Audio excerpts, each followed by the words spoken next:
انہوں نے کہا ظاہری یہ چیز کر کے دکھاؤ. اللہ سخت نفرت کرتا ہے. برائے خوشنودی محمد اور آل محمد بلند سے بلند تر صلوات.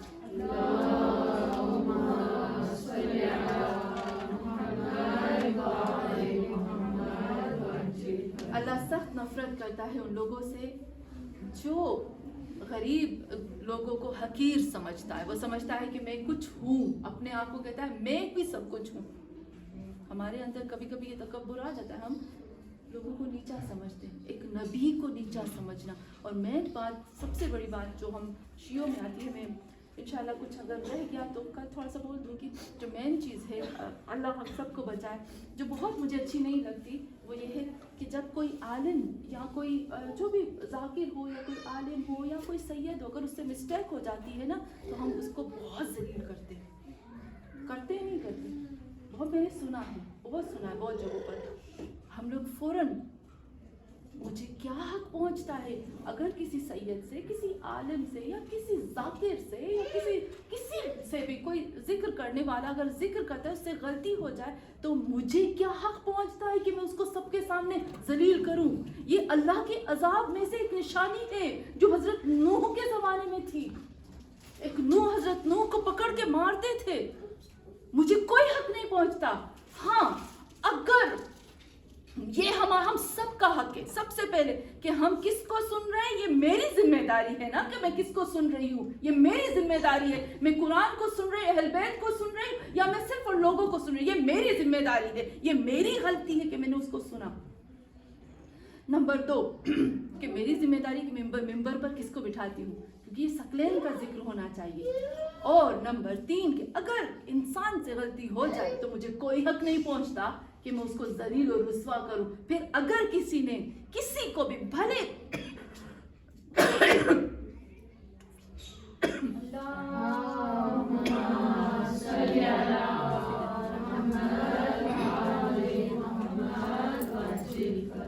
بھلے وہ کتنا ہی حقیر اور کمتر کیوں نہ ہو, پر مجھے حق نہیں پہنچتا کہ میں اس کو ذلیل کروں. لیکن ایک حق میرا ہے. کیا ہے؟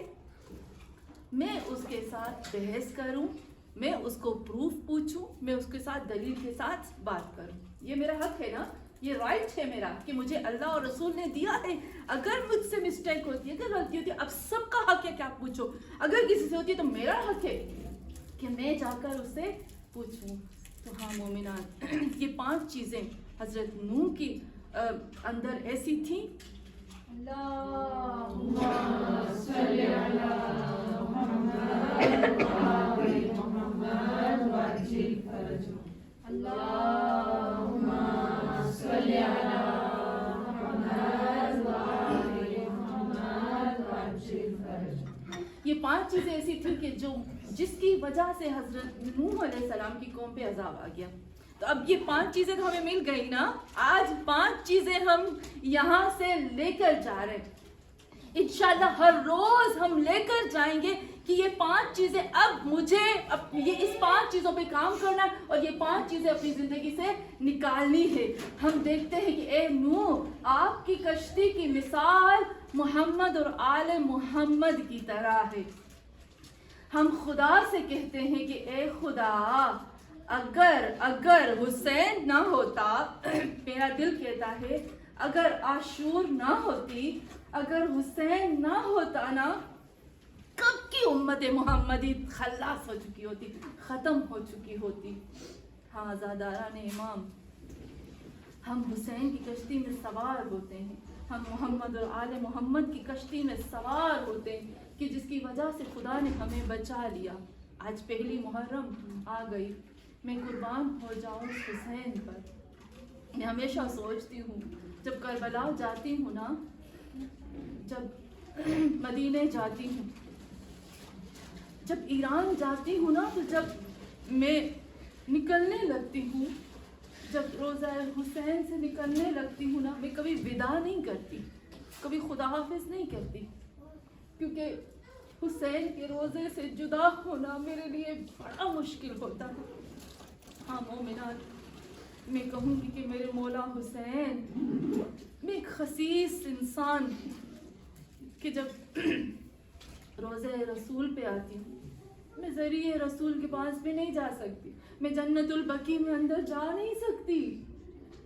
اے میرے مولا, پھر بھی میرا دل گھبراتا, پھر بھی میں رو کے کہتی ہوں, یا زہرا کس دل سے جدا ہو رہی, یا زہرا دوبارہ کب بلاؤ گے, میں صدقے جاؤں, میں قربان جاؤں سے. مجھے بڑی تکلیف دیتی ہے وہ چیز کہ جب آپ نے مدینہ چھوڑا. تاریخ لکھتی ہے کہ جب حسین نے مدینہ چھوڑا نا, تو حسین روزے رسول پہ بڑا گریا کیا. زہرا کی قبر پہ آئے, بی بی خدیجہ کی قبر پہ آئے. ایک وقت آیا, حسین جس گلی سے گزرتے تھے نا, سب نے حسین کو گلے سے لگا کر کہا. عبداللہ کہتا ہے, حسین نہ جاؤ, تیرا چہرہ بڑا چاند جیسا. حسین ہم نے سنا تم واپس نہیں آؤ گے. ہاں زاداران امام, کسی نے کہا حسین نہ جاؤ, کساہ میں سے آخری ہو, حسین نہ جاؤ, سب ختم ہو جائے گا. الغرض میرا مولا کربلا کی طرف روانہ ہوا.